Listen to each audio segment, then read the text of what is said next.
Hello guys, welcome to soldier of Tamil. Guys, ஒருத்தர் எப்பவுமே கணக்கு ரூல்ஸ் டைம்னு ரொம்ப பர்ஃபெக்டா இருக்காரு. ஆனா அப்படியே இன்னொருத்தரை பார்த்தீங்கன்னா எதை பத்தியும் கவலைப்படாம ரொம்ப கேஷுவலா இருக்காங்க. இந்த ரெண்டு துருவங்களும் ஒன்னா சேர்ந்தா எப்படி இருக்கும்? இன்னைக்கு நம்ம பார்க்க போறது சைனீஸ் ஃபேன்ஸுக்கு ரொம்பவே பிடிச்ச சீரிஸ் தான் பர்ஃபெக்ட் அண்ட் கேஷுவல். ஒரு பொய்யான கல்யாணத்துல ஆரம்பிக்கிற இவங்களோட வாழ்க்கை ஒரு கட்டத்துல நிஜமாகும் போது வர அந்த ட்விஸ்ட் தான் இந்த சீரிஸோட ஸ்பெஷல். கைஸ், வீடியோக்குள்ள போறதுக்கு முன்னாடி வீடியோ பார்க்குறவங்க லைக் பண்ணிக்கோங்க அண்ட் சேனலுக்கு புதுசாகிறவங்க மறக்காம சப்ஸ்கிரைப் பண்ணிக்கோங்க. நம்ம கதையோட ஹீரோ ஜாங் ஷீனியன். இவர் பாத்தீங்கன்னா ஒரு பயங்கரமான மேத் ப்ரொஃபசர். இவர் எப்படி ஒரு நிமிஷம் கூட லேட்டா வர மாட்டாரோ அதே மாதிரி தப்பு பண்ணா யாரையும் விட மாட்டாரு. அப்படியே நம்ம ஹீரோயின் பாத்தீங்கன்னா யூன் ஷூ. அதே காலேஜ்ல படிக்கிற ஒரு சாதாரண பொண்ணு. ஒரு சின்ன தப்பால ஹீரோயின் தன்னோட டிகிரியை இழக்கிற நிலைமை வருது.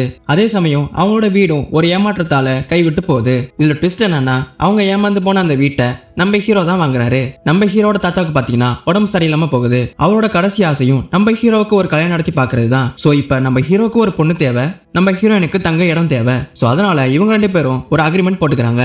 அது என்னன்னா, ஒரு மாசம் மட்டும் கணவன் மனைவியா தாத்தா முன்னாடி நடிக்கிறது தான். ஆனா ஒரே வீட்டுல தங்கி இருக்கும் போது அந்த பர்ஃபெக்ட் ப்ரொஃபஸருக்கு இந்த கேஷுவல் பொண்ணு மேல காதல் வருது. ஆனா அந்த காதல் உண்மையா இல்ல வெறும் நடிப்பு தானா? சோ இப்படி கதை நல்லா போயிட்டு இருக்கும்போது இங்கே தான் ஒரு ட்விஸ்ட் வருது. அது என்னன்னு பார்த்தீங்கன்னா, நம்ம ஹீரோயினோட டிகிரி வராதுக்கு காரணமே நம்ம ஹீரோ தான். ஸோ அது மட்டும் இல்லாமல் இவங்க கல்யாணம் பொய்ன்னு அந்த காலேஜ் முழுக்கவும் தெரிய வருது.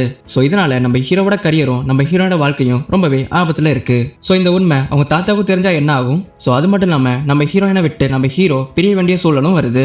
ஸோ கடைசியில் காலேஜோட ப்ராப்ளம் சால்வ் ஆச்சா? நம்ம ஹீரோ அண்ட் ஹீரோயின் சேர்ந்தாங்களா இல்லை பிரிஞ்சாங்களா அப்படிங்கறத அந்த சீரிஸோட கிளைமேக்ஸ். ஓகே காய்ஸ், உங்களுக்கு ஸ்ட்ரெஸ் ஃப்ரீயா ஒரு அழகான லவ் ஸ்டோரி பார்க்கணும்னா கண்டிப்பா இந்த சீரிஸ் ஒரு பெஸ்ட் சாய்ஸா இருக்கும். கைஸ், யாரெல்லாம் அந்த சீரிஸ் பார்த்துட்டீங்கன்றத கமெண்ட் செக்ஷன்ல சொல்லுங்க. அண்ட் உங்களுக்கு இந்த சீரிஸ் எப்படி இருந்துச்சுன்றதையும் கமெண்ட் செக்ஷன்ல கமெண்ட் பண்ணுங்க. அண்ட் இதே மாதிரி லேட்டஸ்டான கொரியன் அண்ட் சைனீஸ் சீரிஸோட ரிவ்யூஸ் அண்ட் அப்டேட்ஸ்க்கு மறக்காம சோல்ஜர் ஆஃப் தமிழ் சேனலுக்கு லைக் பண்ணுங்க, ஷேர் பண்ணுங்க, சப்ஸ்கிரைப் பண்ணுங்க அண்ட் மறக்காம பெல் ஐகானை அழுத்தி போட்டுக்கோங்க. நெக்ஸ்ட் வீடியோல பார்க்கலாம்.